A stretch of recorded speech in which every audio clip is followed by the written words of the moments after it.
Ce qui est bien avec Gilad, c'est qu'on se rejoint assez facilement. Comme quoi, c'est pas une question sémite-antisémite. Hein. C'est un point d'ailleurs important, c'est que... I'm not an anti-Semite. I really hate everyone equally. You know? Je suis pas antisémite, je déteste tout le monde de manière équitable. Si on veut aussi, toujours... Comment on se fait avoir tous? Par nos ennemis, qu'on a identifiés, fabriquent des mots qui sont des mots faux, qui nous empêchent de penser sérieusement. Hein. Ils vous disent, vous êtes antisémite, donc vous êtes raciste. En fait, on sait très bien que la question du sémitisme est une question linguistique du 19e siècle, qui opposait les langues sémitiques aux langues indo-européennes, qu'on a pu appeler aryennes. Donc déjà, on sait très bien qu'il n'y a pas les Juifs ne sont pas une race, c'est une évidence. C'est au mieux une culture assez complexe, etc. Donc, vous dites vous êtes antisémite, donc raciste. Non, en fait, on est judéo-critique, c'est-à-dire qu'on critique effectivement les valeurs dont se réclament un certain nombre de personnes qui, en général, nous agressent. Parce que déjà, la réalité, c'est que celui qui se fait traiter d'antisémite est quelqu'un, en général, qui se défend contre une agression. Hein. C'est qui est mon cas, le cas de Dieudonné. On empêche Dieudonné de travailler. Dieudonné n'a jamais empêché Patrick Bruel de chanter. Il n'a pas envoyé des commandos de Goïm l'empêcher de chanter, etc. Donc ces mots sont des mots déjà pour vous piéger. C'est-à-dire que c'est des mots qu'on doit refuser. C'est-à-dire que moi, je ne suis pas antisémite. Je me contente d'être antisioniste et judéophobe. J'ai parfaitement le droit. Parce que l'antisionisme est la critique d'un régime politique. J'ai le droit. Et la judéophobie est la critique d'une religion. J'ai le droit, nous sommes soi-disant dans un pays laïque. Hein. Donc, je critique à la fois une religion qui est judaïste, que je trouve une religion non morale, parce que je l'ai étudiée, notamment dans sa version post-chrétienne dite talmudique, hein, post-chrétienne, car le judaïsme contemporain est une religion postérieure au christianisme et pas antérieure. Elle s'est entièrement définie par le refus du Christ comme Messie et son message. Hein. Le judaïsme contemporain est un judaïsme talmudo-sioniste. Hein. C'est clair, il faut être précis. Et ce judaïsme talmudo-sioniste est une religion et une idéologie de la double éthique, du rejet de l'autre, est une religion intrinsèquement raciale et raciste. Et pourquoi est-elle raciale? Parce que le juif sûr de lui pense que l'idéologie se transmet par le sang. C'est ça la définition du racisme. C'est-à-dire qu'il nie même pour lui-même la possibilité par le libre arbitre de se libérer, comme Gilad, de certains principes moraux qu'il pense être innés, hérités et intransgressables. Hein. Et l'idée du racisme, c'est l'idée que l'idéologie se transmet par le sang. C'est une idée qui n'est pas validable d'un point de vue scientifique. On pourra peut-être un jour se poser la question, mais en l'état actuel des connaissances, c'est une idée qui n'est pas fondée. Donc en réalité, on peut toujours critiquer une idéologie par le libre arbitre, l'adhésion ou pas. Ce qui veut dire que c'est pas parce que quelqu'un est né juif, on va parler en termes d'habitus pour prendre un concept de Bourdieu, qu'il est obligé d'être sioniste, d'adhérer, etc., etc. Il peut se positionner sur certains points pour ou contre une certaine tradition, certaines valeurs, etc. Exactement comme le bourgeois catholique, le petit bourgeois catholique français que je suis, est patriote sur certains sujets, très critique de la France sur d'autres, se sent très catholique sur certains plans, très critique sur d'autres, grâce à l'éducation que j'ai eue. Hein. Et donc, nous sommes des antiracistes en réalité conséquents, hein, et nous reprochons finalement à certains juifs de valider une idée raciale qui ferait qu'ils n'auraient pas d'autre choix que d'être intégralement juifs, puisque nés juifs. Et c'est ça que ces gens-là... C'est au nom de ça, en plus, que ces gens-là, c'est une idée d'ailleurs qui n'est pas explicitée, mais qui est une évidence, ces gens-là prétendent que leur idéologie leur est transmise par le sang et qu'ils ne peuvent pas y échapper, et qu'on les agresse pour leur idéologie à laquelle ils ne peuvent rien, et que donc nous serions des racistes. Alors qu'en fait, nous critiquons des individus qui ont leur libre arbitre en tant que citoyens français, parce qu'ils exposent une série de valeurs et une série d'adhésions politiques qui nous semblent totalement condamnables sur le plan de la morale pure ou de la morale politique, hein, c'est-à-dire le soutien inconditionnel, par exemple, d'un Patrick Bruel, dont s'est justement moqué Jean-Marie Le Pen, grand patriote français récemment, parce que Patrick Bruel n'est pas un citoyen français seulement, il est un soutien inconditionnel de l'Israël actuel et de ses campagnes militaires, ethniques et dévastatrices.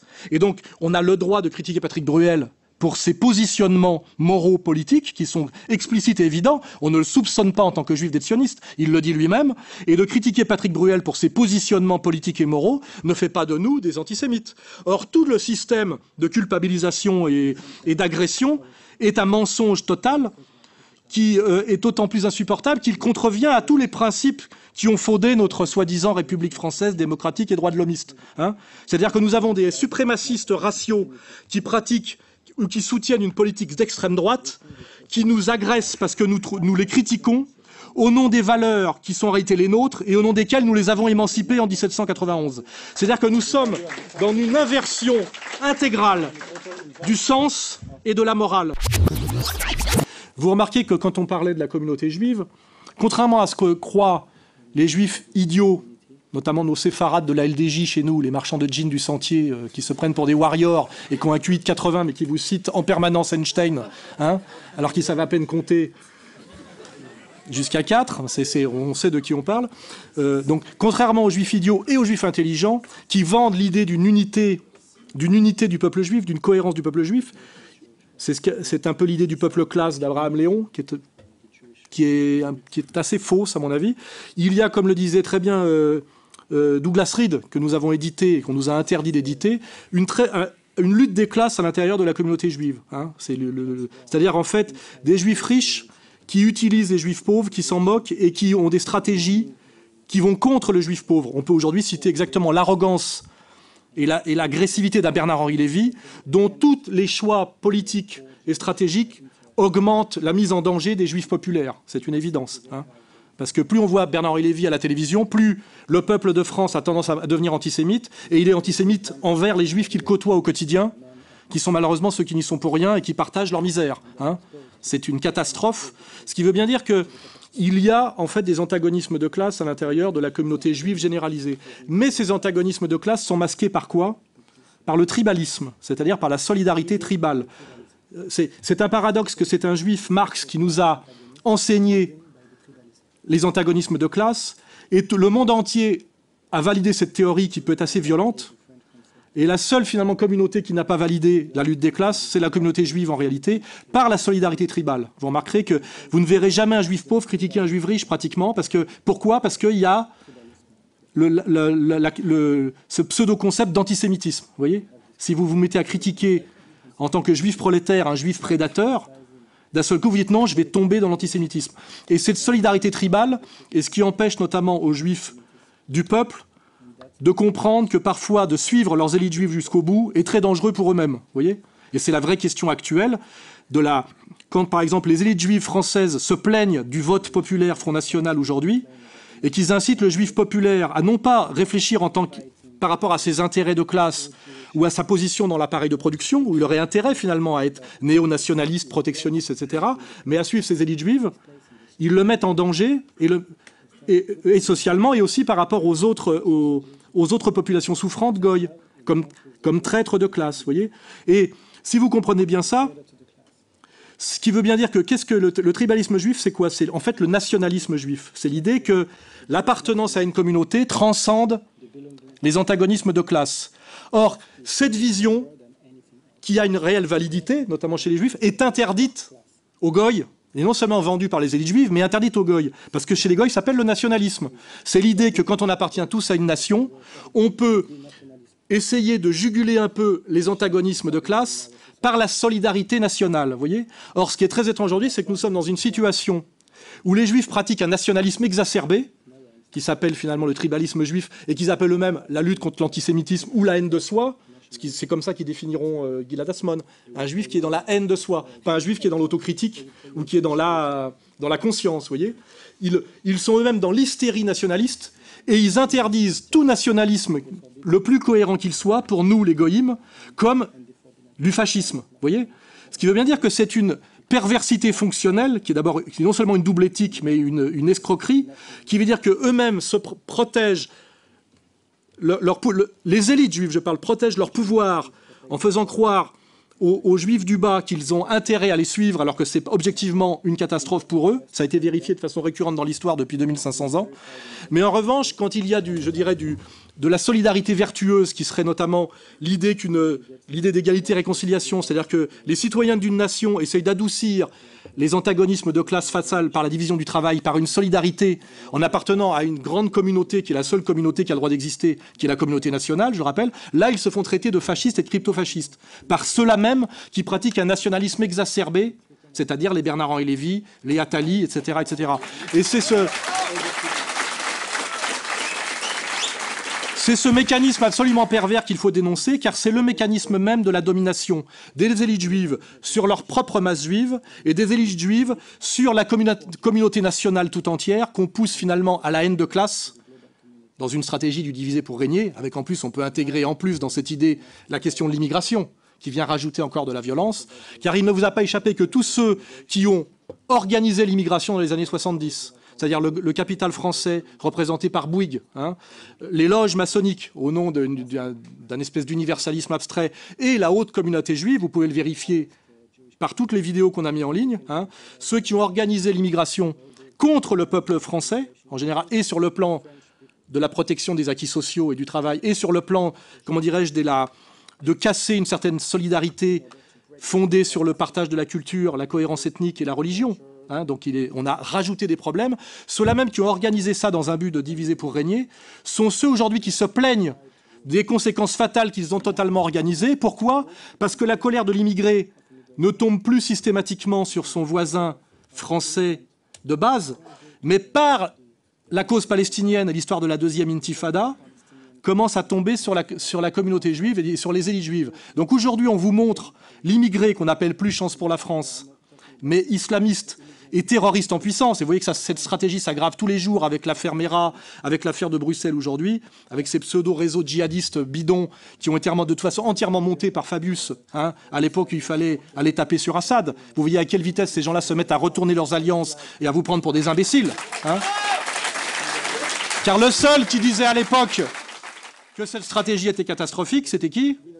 C'était moi. Et je me fais aujourd'hui traiter de responsable de la tuerie de Bruxelles par M. Kuckerman. Donc j'annonce là ici solennellement que je l'envoie au tribunal avec constitution de partie civile.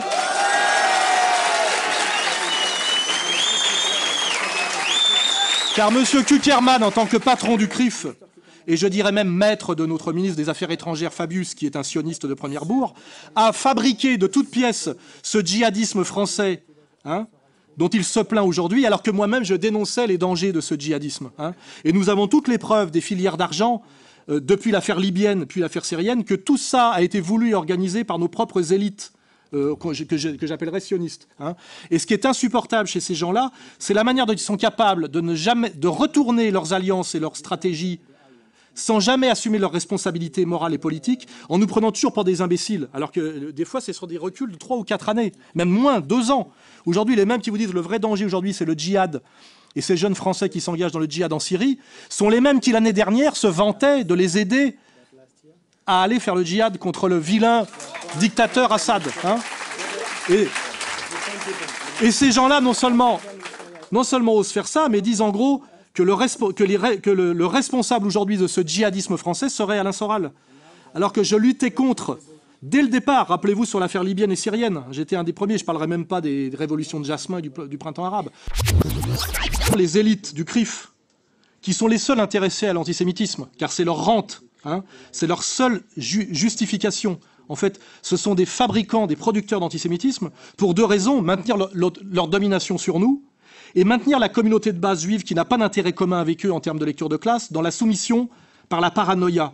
En fait, ces élites du CRIF sont des maîtres chanteurs. Ils prétendent protéger contre l'antisémitisme qui n'existe pas en réalité des gens qu'ils mettent eux-mêmes en danger par un antisémitisme qu'ils créent. C'est exactement le principe du racketteur qui vous demande de le payer pour vous protéger d'une agression alors que c'est lui-même qui vous menace. Hein. C'est exactement ça. En fait, le CRIF aujourd'hui sont des racketteurs non seulement du peuple de France dans son ensemble, que je pense assez bien représenté, mais aussi de la population juive moyenne, hein, qu'ils prétendent protéger alors qu'en réalité ils mettent en danger, et qu'ils mettent en danger sciemment, pour 2 choses. Un, pour l'ALIA, car en ce moment vous voyez très bien qu'ils essaient de pousser des juifs à émigrer en Israël parce que les juifs de l'élite juive israélienne se barrent d'Israël. Non mais je veux dire, non, je dis que les élites israéliennes conscientes de la catastrophe qui est devenue Israël s'en vont, comme Gilad aujourd'hui qui est à Londres. Donc ils ont un besoin de chair à canon finalement pour le projet du Grand Israël. Donc ils poussent les juifs stupides, c'est-à-dire tribalistes, à partir en Israël pour se protéger de l'antisémitisme français. Je sais pas, vous voyez le délire. Alors que je pense que jamais dans l'histoire du monde, un juif n'a été aussi heureux objectivement qu'en France aujourd'hui. Jamais.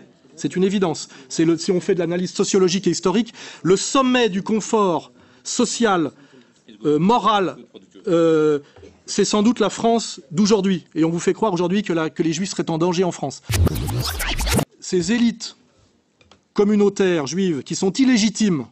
Pourquoi sont-elles illégitimes? Car la Constitution française ne reconnaît aucune communauté en dehors de la communauté nationale. C'est la raison pour laquelle ont été dissous les corps intermédiaires par la Révolution française, car rien ne doit exister dans la République entre le citoyen et l'État.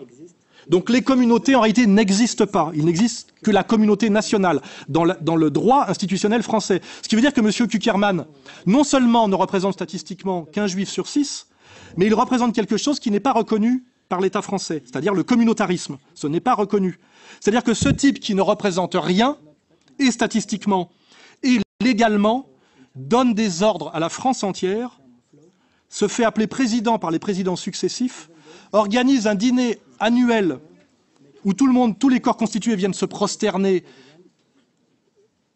devant finalement le représentant du pouvoir israélien en France, puisque la question est là. Donc en plus, ce type-là, non seulement ne représente rien, mais s'il représente quelque chose, c'est Israël. Hein, voilà. Et ce type-là se permet de m'insulter et de me menacer en permanence, moi. Il le fait tous les jours, en me mettant sur le dos Mohamed Merah, l'étrange affaire de Bruxelles. Hein, on ne creusera pas, mais c'est très étrange cette histoire. Hein, ça, comme dirait l'autre, ça pue. Ça sent le Lee Harvey Oswald, ça sent l'opération sous faux drapeau, etc. Ce type se permet de m'insulter, de me diffamer, de me mettre en danger. Vous savez que j'ai déjà été agressé 5 fois depuis 2004 par des commandos armés, sans jamais qu'aucune de mes plaintes ne soit pas classée sans suite, car vous savez que les commandos de petits nervis juifs comme la LDJ ont l'impunité totale en France et même s'entraînent, alors qu'ils sont interdits en Israël et aux États-Unis dans des locaux sécurisés par la police nationale en France. Tout ça est totalement illégal. Hein, voilà. Donc c'est pour ça que moi je vais maintenant mener mon combat directement contre Kuckerman et ce qu'il représente. Ce type ne représente rien, il n'est expert en rien, il n'est pas une instance morale respectable, c'est simplement un ancien cadre de la banque Rothschild représentant des intérêts d'Israël en France. Je prétends être 100 fois plus, voire 1000 fois plus légitime pour parler au nom du peuple de France, au nom de son histoire, de son intelligence. Hein, et je pense même... Je pense même que ce type, que j'emmerde, je le dis bien dans cette vidéo, je l'emmerde.